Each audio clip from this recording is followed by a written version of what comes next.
The Real Deal, written and read by Richard Desmond. To my parents, without whom I would not have been here, to my dear Joy, without whom I would not want to be here, and to Angel Millie, the most beautiful daughter in the world, Valentine, the world's best little son, and Robert, the world's best big son. Forward. My advice to friends over the last year has been, when you get to the age of 62, spend some time getting your life down on paper. It will jog your memory about all sorts of things you had forgotten and give you the opportunity to swap reminiscences with people who've played a key part in your life. It will also help you understand yourself a bit better. In my case, it has the additional advantage that in future, instead of endlessly telling or retelling the tales of my early days in business, I can simply give people page numbers. What's more, I now have a record for my children and their children of my history and the family history. And my son Robert will have something to remind him that our immigrant grandparents were not buried in Ukraine, as he seemed to think, but Streatham, South London. I want to thank about 1,000 people for helping me with this project, but most directly Paul Ashford, who has been with me for most of my working life, and Martin Townsend, who has been with me for many of the most exciting bits, both of whom, after all this time, are able to finish my sentences for me. I'd also like to thank my publishers, Nigel and Gail, for their input and their enormous cheques, which will go to my charity foundation to help the needy. In fact, my wife and my board of directors are thankful too, because this account was put together during the time I was waiting for EU approval of my Channel 5 deal, so it did something to distract me from driving everybody mad 100 times a day, asking when I would have the cheque. Instead, I only drove them mad 50 times a day.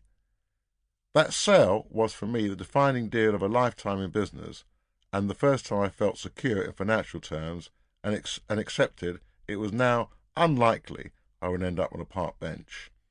It was the achievement that helped make sense of everything that had gone before, and it helped set up my next business ventures. Meanwhile, my wife Joy was pregnant for the second time, so I felt I could now rely on at least 4 readers: herself, my daughter Angel, and new son Valentine, plus grown-up son Robert, and as I write, now 5. God willing, because Robert and his partner Basha are expecting their own child, which will make me, amazingly, a grandfather.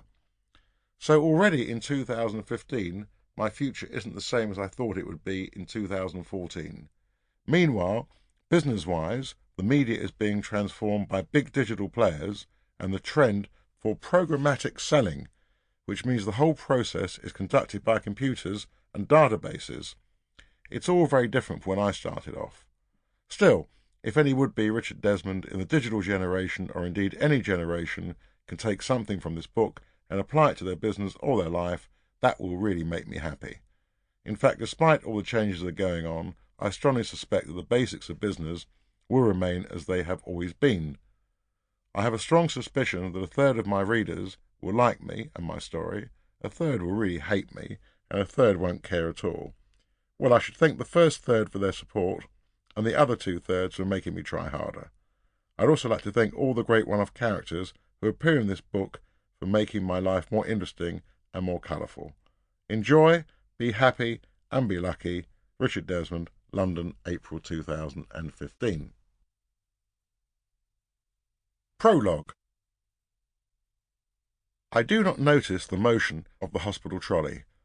I expect this is an effect of the drugs that have been administered to prepare me for the operation that I hope will save my sight. As my consciousness starts to fade, I notice I'm wearing a name tag on my wrist. The thought occurs to me that I'm being taken to play another concert, like those I've done with Roger Daltrey, Robert Plant and Greg Lake. I hope the bass drum pedal will be okay and will not collapse when I put my foot on it. Then I hear a voice that I know comes from within my head, even though it appears to originate among my surroundings at the hospital, somewhere just out of sight. So, you fucking idiot, you've worked 18 hours a day and 7 days a week. You've ignored most things other than getting to where you've got Sample complete. Ready to continue?